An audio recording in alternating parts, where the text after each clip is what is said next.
I have a home daycare. I like to think I'm pretty lenient, but I do have one big rule: don't make me the bad guy. I understand we might have different rules, but don't make your child resent me by not backing me up. Anyway, another rule is I don't allow outside toys or electronics. Kids can bring the stuffed animals for nap if they're sleeping on rest mats, but I don't want to be responsible if something gets broken. Years ago, I used to let kids bring whatever.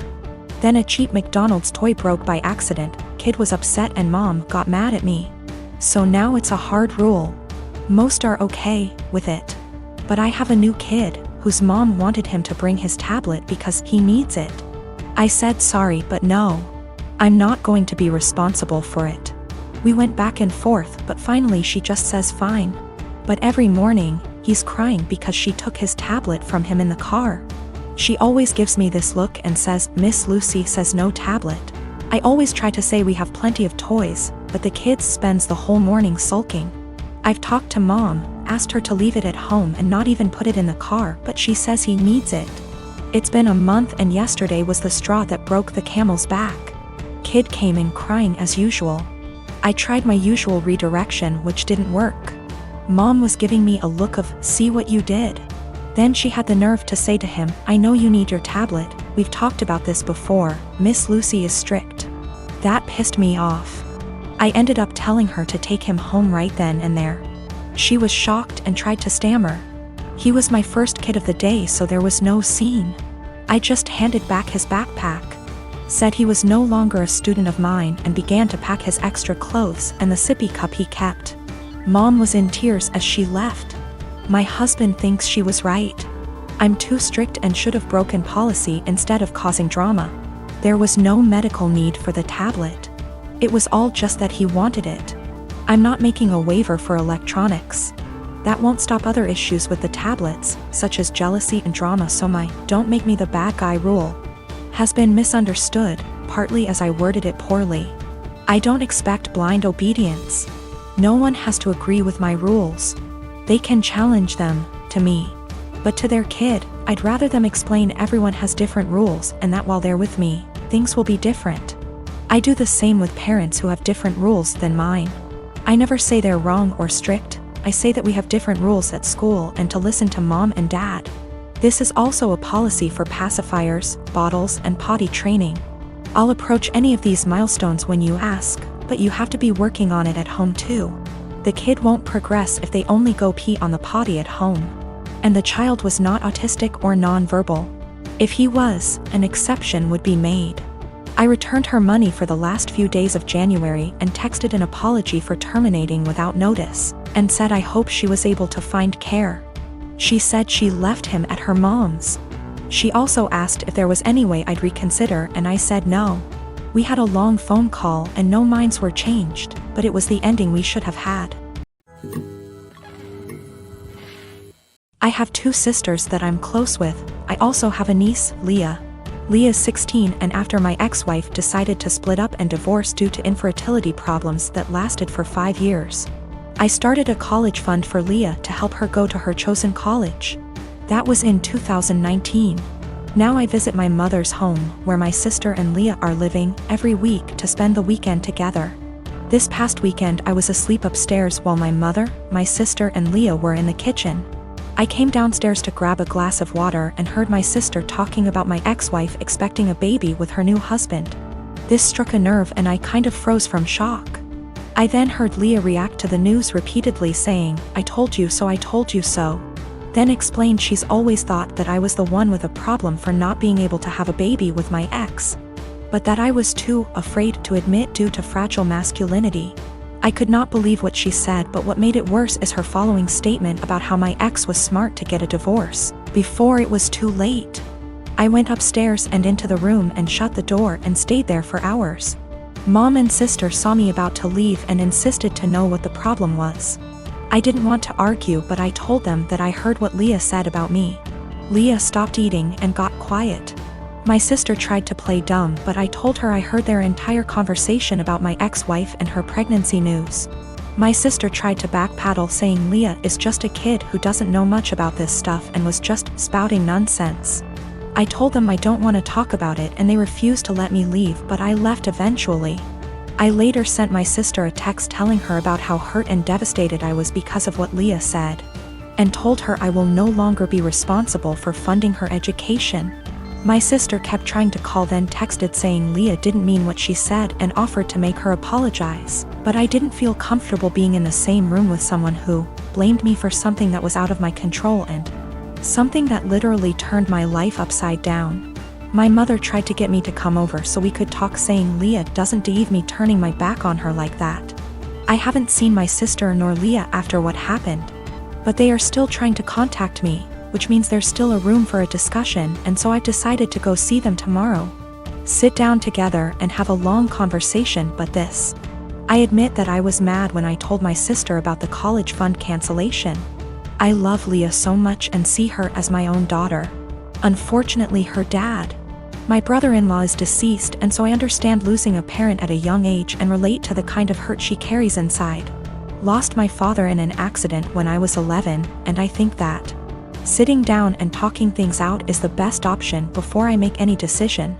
Also, one more thing to clarify, both my ex-wife and I were having these fertility issues. Both sides, but since my ex-wife got pregnant soon after her new marriage, then my family thought that I was the problem originally. It is what it is, and I'm learning to not words get in my head so easily. I'm not mad at anyone, I'm just trying to move on with my life like anybody else. I got my son a 7K motorcycle for his 18th birthday this past June. My son is obsessed with automobile and loves motorcycles. In his room he has plenty of models and posters of motorcycles of all types. His bio dad passed away when he was just 12, now I'm married to my current husband and he has kids of his own. My husband has always been against my son's interest in motorcycles. He thinks I'm encouraging him to be reckless, distracting him from school and by extension his future, and spoiling him and blowing away money by spending 7K on a motorcycle. This caused some tension between him and my son, so I told him to stop complaining about it. Around 2 weeks ago, my son's motorcycle went missing. We opened a police report, but nothing came out of it. It just disappeared. My husband had a smirk on his face the entire time, just walking around saying, "I told you so. You just wasted your money." This was unbearable to hear, to be quite honest. My mother-in-law visited few days ago. She was talking about the other house my husband owns and mentioned seeing a motorcycle, one that's similar to the one that we lost in my husband's carriage while she was cleaning it. She goes to clean that house weekly even though it's empty. My husband plans on giving it to his kids as inheritance. I was puzzled. I asked if she was certain, but she showed me a photo she took of it which confirmed that it was indeed my son's motorcycle. I immediately rushed to call my husband and confront him about it. He admitted that he took and hid the motorcycle in his garage as a last resort after me and his stepson kept brushing him and his thoughts off about the 7K being spent on something unnecessary and that could cause issues. I blew up at him demanding he return it. He refused and told me he had been considering selling it and giving the money back to me so I could use it wisely this time. I told him I was serious and that I'd call the police. He literally said, "This is a family matter and cops can't do shit about it."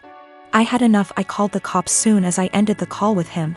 The motorcycle was found and returned, but my husband had to be taken in since there was an open file about the motorcycles going missing. He was let go eventually, but he was livid with me. He came home yelling about how awful what I did was and how crazy my behavior was. I refused to engage in the argument, but he told his entire family about it and they judged me for calling the police on my own husband, even though I already asked him to return it. He said he was just looking out for my son and that one day we'll realize that he was right, but only when it's too late. My son isn't speaking to me or my husband. I feel horrible about the whole situation and am starting to think I handled this the wrong way. My boyfriend and I have been together about a year, and when our city implemented lockdown for the virus, he decided to quarantine with me at my apartment as I live alone and have a nicer apartment and he has several roommates. Mostly it has been going well and thankfully we both still have jobs. Except in the first few weeks I started noticing that the bathroom floor was suddenly always wet around the toilet. The sink is across the room from the toilet, so it's unlikely to be from the sink. At first I thought it might be water, but soon realized that it was definitely pee. I asked boyfriend about it nicely, and he apologized and said sometimes he has bad aim. I asked him to try a little harder and he said sure. The floor continued to be frequently spattered with piss. And a few weeks later I confronted him about it again because I think it's pretty gross to step in his pee several times a week. And it seems like an easy thing to fix. If he misses the toilet, I think the very least he could do is make sure to wipe it up with toilet paper or a Clorox wipe. The cleaning supplies even live in a cabinet directly over the toilet. He said sure, sorry, he would try to remember to do that. Another week has passed and well maybe he's doing this sometimes. I've continued to step in splatters of his pee and wipe it off the floor and clean the floor several times a week. I thought about asking him to just pee into the bathtub or something instead. Because I don't understand how you can pee on the floor by accident so often and not notice and not clean it up. Last night I got up to use the bathroom in the middle of the night and absolutely stepped in piss. For the 12,312,301,298th time. I had it and I didn't want to pick a fight or ask him again since it seems clear he can't or won't change. So I got one of my dog's wee pads from when he was a puppy, he is well trained now. And cut it up a bit and taped it down to make a sort of skirt or mat around the floor near the toilet to at least absorb the piss. Boyfriend saw this morning and is furious with me, saying that I'm calling him a dog, comparing him to an animal, etc. Honestly, I was not thinking that at all. I just was trying to be resourceful and solve the problem for myself since I don't like piss on my bathroom floor, and don't like stepping in it. I didn't feel like arguing about it anymore. And putting a material specifically meant to absorb pee around the area he keeps peeing on by accident seemed like a practical solution.